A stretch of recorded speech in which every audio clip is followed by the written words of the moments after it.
You...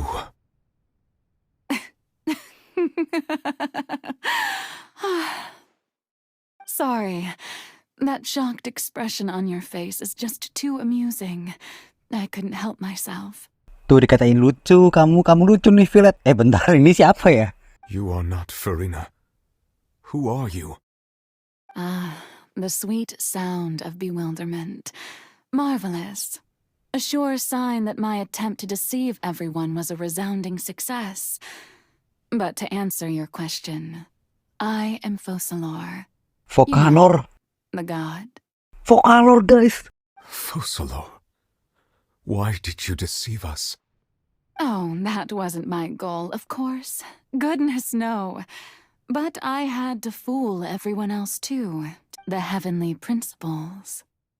Deceiving the heavenly principles?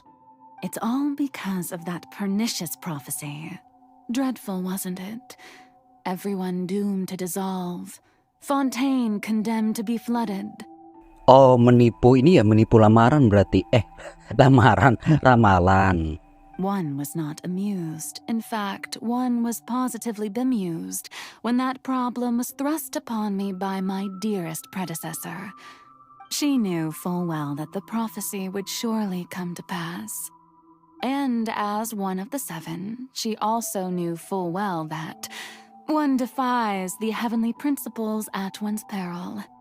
So yes, as you have no doubt surmised, it was a rather impossible situation that I found myself in. I spent a terribly long time mulling it over, alone on the ocean floor. And I was almost growing barnacles by the time I finally realized I had to outwit the heavenly principles, allow the prophecy to be fulfilled, ostensibly at least. I'm a genius, I know. I can only assume that's why Egeria chose me as her successor.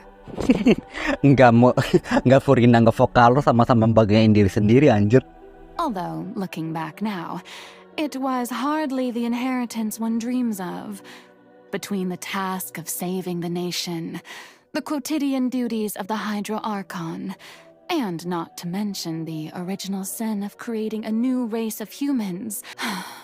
But one can only play the hand one is dealt. I did not choose this, any more than I chose to be one of her Oceanid familiars. So you were also once one of the Oceanids, transformed into a human by Egeria's hand. Yes, I was. I always dreamed of becoming human. And I still do, even now. In my eyes, to be human is to be part of the greatest opera ever known. After becoming a god, I separated my divinity from my body and spirit, leaving behind only a self that was as naive and bewildered as my past self on her first day as a human being. Oke, berarti si Focalor ini membuat si Furina itu sebagai sisi sisi cegilnya.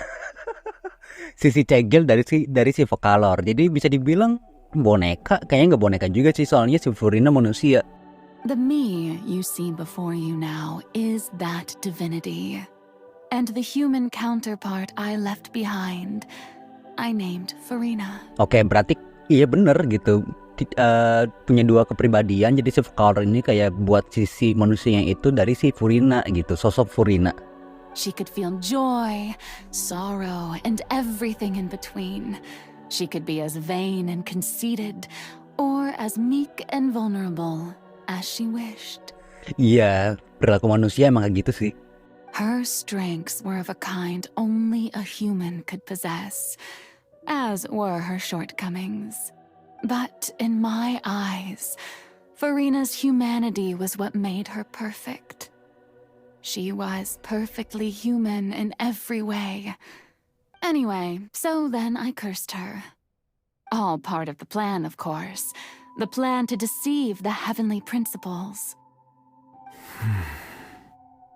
Do you still remember the final scene of the prophecy? The archon alone, weeping on her throne.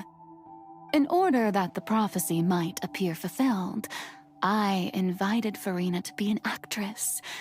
Under the curse I placed on her, so long as I, Focalors' divinity, continued to exist, she could not die.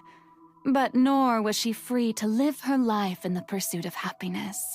Instead, she was forced to take the stage in the opera house, to embrace the role of leading lady, to forever play the part of the god from the prophecy.